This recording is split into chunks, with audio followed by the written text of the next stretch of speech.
Clarity team came together in 1988 in a telecom company known as OTC, now Telstra. And they were faced with the challenge of trying to improve the way that the network was operated. So between 88 and 94, which is the year we started the company, we were in a sandpit trying to understand what network management was, what the business challenges were, and how to basically solve the problem. And it wasn't until the Asian Tigers in 94 decided to introduce competition into the Asian market that the opportunity to try to productize and deliver solutions to them that became clear to us. So we got together and came up with a vision for Clarity. The vision for Clarity was to make the operational management of complex infrastructure simple. Because if you make it simple, you can then optimize the margins and the revenues. So there was about 12 of us. We went to Asia in early 94 and began to solve those problems.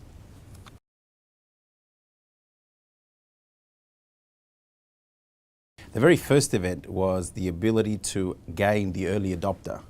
So we were quite fortunate to find the early adopter in Malaysia, a company called Time Telecom. They had about $2 billion to invest, just got the license and wanted help to leapfrog the incumbent.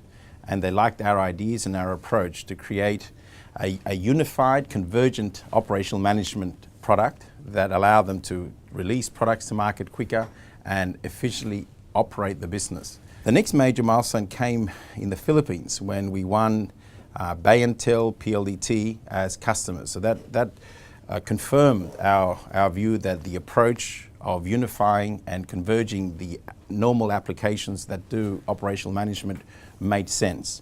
In those days, the solution was typically derived by integrating 17 to 20 systems. We were the only SAP of operational management, and the thing resonated. So the second milestone was the Philippines, and that was in 97. Then as the dot-com boom emerged, we went public in the Australian stock market. That was a remarkable event for everyone around Clarity. The family of Clarity had grown then by about 200 people. The float was one of the top 10 in Bloomberg. Everyone was quite happy, and that allowed us and gave us credibility to win even more customers. And I guess the fourth point mentioned was a year or so later when we won a major tender in Reliance. So one of the richest men in the world at the time, Mukesh Ambani, had just set aside about $9 billion to set up a new telco. And he wanted the best way to automate that telco and deliver the service in an efficient and effective manner. And he called a worldwide tender. And we were summoned as a team to present to Mukesh himself. And after an hour presentation, he decided to give us the contract. That was a remarkable outcome for us. As we grew, of course, we needed working capital, investors. And the next major milestone for Clarity was when we managed to get Dr. Ian Campbell as our chairman. Dr. Ian Campbell, as you may know, is Australia's founder of Australia's first software company and involved in many successful ventures. So on the back of his investment and in his experience, we've been able now to expand to even wider markets. We bought many companies, DOT, for example, Obnix in the UK, which allowed us to do many things that we weren't able to do with the Asia-centric focus that we had. And it was about 2-3 years ago that the work of Clarity as a pioneer in operational management was recognized by Frost & Sullivan in a global technology award. And this is the evolution of operational management. I'd like to spend a few seconds on that because that is, if you like, the pinnacle, I would say, of the events in the last 20 years. That's when we as a team realized that operational management and the automation of network is important. But more important is the ability to realize the business benefits. And there was in the industry a missing link, a holy grail that we all searched to find ways in which we can directly influence savings in CapEx, savings in OpEx, optimization of margin, the wrapping of operational network monitoring with more intelligent technologies, machine learning technologies, was a major realization. So what we did as a company, we wrapped the network monitoring technology with transactional monitoring and it allowed us to bring together greater insight and directly influence things like customer experience. So to that realization and the launching of our product known as BQM, Business Quality Manager, I think was a major event for everyone.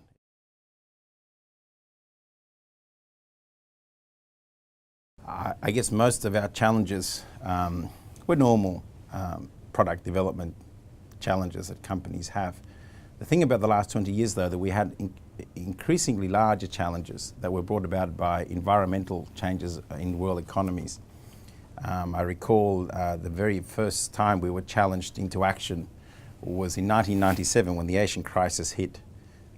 We had Asian customers who unfortunately were not able to pay our bills. And that allowed us to and forced us to do things in a more innovative manner. That was the 97 financial crisis. We were then hit by the telecom crisis of 2002 that came soon after the dot-com crisis. Then we had the 2008 financial crisis. So if you look at the last 20 years, Clarity has had to go through a few storms due to maybe world events. So there are the financial crises. Then there are, of course, the challenges brought about by having a global company. Many of the team members in Clarity over the years have had to sacrifice a lot of time away from home.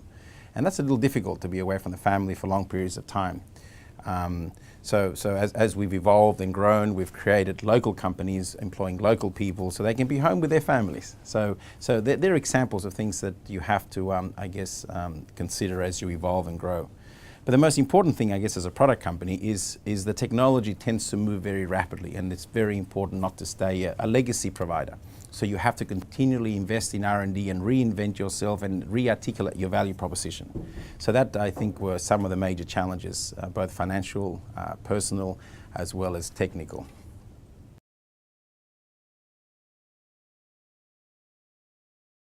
Having worked in the industry for over 30 years, it's quite interesting to watch it evolve and grow. If you go back, say, 30 years ago, most telcos were government-owned entities, very bureaucratic, where the word customer wasn't in their vocabulary.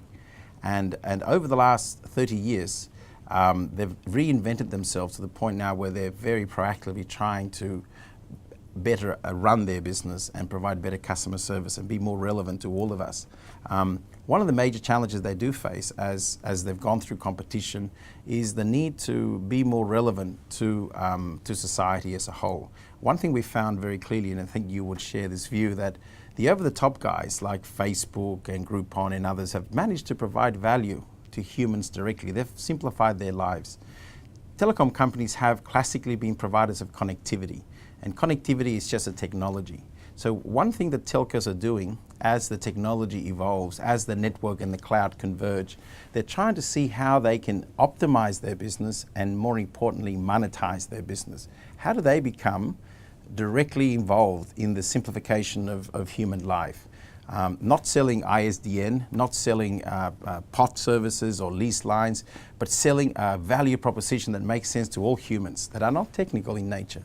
And the iPhone is an example of how simplicity has brought value. So the key thing that telcos will be doing in the next 5 to 10 years is they will be evolving and leveraging what they have as assets. And what they've got as asset is very, very valuable. They have data on all of us, much more data than even Google has on all of us. This data can be aggregated, analyzed, and put together to help us. And that data can be made available in partnership with an ecosystem of OTT players. So the monetization of the telco and the linking of the telco layer with the OTT layer will be the next major leap for the industry. And on the occasion of the 20th anniversary of Clarity, I'd like to take this opportunity to thank the people that made it happen. I'd like to thank our staff who have worked so diligently and so hard over the years. I'd like to thank our customers who have had loyalty and support of our capabilities, some for as long as 15 years. I'd like to thank our partners who have partnered with us and worked and delivered to our customers. And I'd also like to thank our shareholders who have believed in us and have made it possible to be where we are today.